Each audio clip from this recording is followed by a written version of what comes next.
Assalamualaikum warahmatullahi wabarakatuh. Alhamdulillah wassalatu wassalamu ala rasulillah. Salam berbahagia. Teman-teman, setiap pagi ada pertanyaan penting sebenarnya yang mesti setiap orang itu menanyakan kepada dirinya. Apa itu pertanyaannya teman-teman? Pertanyaannya adalah, apakah hari ini saya sudah membaca Al-Quran? Apakah hari ini saya sudah beramal dengan Al-Quran? Tapi yang pentingnya baca Al-Quran. Bagaimana seseorang bisa merasakan ketenangan jiwa, kebahagiaan hati kalau dia jauh dari Al-Quran? Apa itu Al-Quran? Al-Quran itu adalah bacaan, pedoman kehidupan bagi setiap muslim. Zalikal kitabu la raiba fi hudal lil muttaqin. Dia adalah petunjuk. Bagaimana seseorang akan merasakan keselamatan, bahkan mendapatkan keselamatan itu kalau dia tidak berjalan di atas petunjuk? Dia tidak berjalan di atas petunjuk, teman-teman. Makanya subhanallah, di dalam kehidupan kita betapa banyak kita dapatkan orang muslim, seorang muslim namun dia tidak membaca Al-Quran. Berlalu hari-hari, jangankan satu hari, hari-hari berlalu dan dia tidak membaca Al-Quran. Insya Allah, bagaimana caranya kita akan bahagia?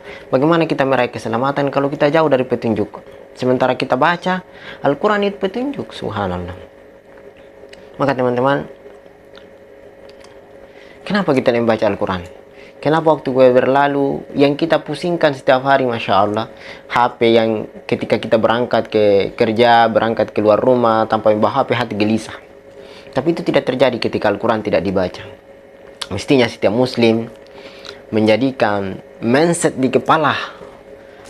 kepalanya adalah Al-Quran ini pegangan utama yang mesti dia baca dalam kesehariannya. Seorang muslim mestinya ada catatan atau mungkin ada prinsip hidup bahwasanya saya tidak, pokoknya jam sekian atau saya harus ada waktu untuk membaca Al-Quran. Minimal satu halaman, satu lembar, dua lembar, 5 lembar, 1 juz per hari, atau bisa 10 juz per hari. Mestinya seperti itu, teman-teman. Kita senantiasa gelisah di dalam kehidupan, tertimpa ujian ini, ujian itu, tapi kita tidak mengoreksi diri kita. Kita terkadang menyalahkan hal-hal yang tidak mestinya kita salahkan. Menyalahkan alam, bahkan menyalahkan Allah, menyalahkan Tuhan. Subhanallah. Sementara kita tidak pernah mengoreksi diri kita. Kenapa berlalu waktu kita tidak membaca Al-Quran? Kenapa berlalu hari kita tidak membaca Al-Quran? Maaf, saya tidak bisa baca Al-Quran. Masya Allah. Bagaimana caranya Anda tidak bisa baca Al-Quran?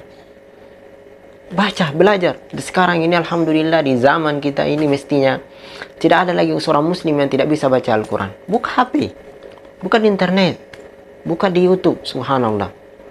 Kemudian belajar di sana Al-Quran. Kalau memang malu untuk belajar, kan biasanya orang malu kepada belajar. Saya sudah tua, saya sudah besar, saya malu belajar. Baca, buka HP-nya, baca Al-Quran. Masya Allah. Maka mestinya seorang muslim, ini khusus untuk seorang muslim ya, memperhatikan hal tersebut. Jangan sampai berlalu hari dan dia tidak membaca Al-Quran. Jangan sampai berlalu waktu dan dia tidak membaca Al-Quran. Maka teman-teman, kalau ingin hati kita tenang, hati kita menjadi damai, hati kita berada selalu di atas petunjuk, maka bacalah Al-Quran. Itu mungkin teman-teman, jangan biarkan hari kita berlalu tanpa Al-Quran. Dan oleh sebab itu, semoga menjadi motivasi untuk kita semua. Salam berbahagia. Assalamualaikum warahmatullahi wabarakatuh.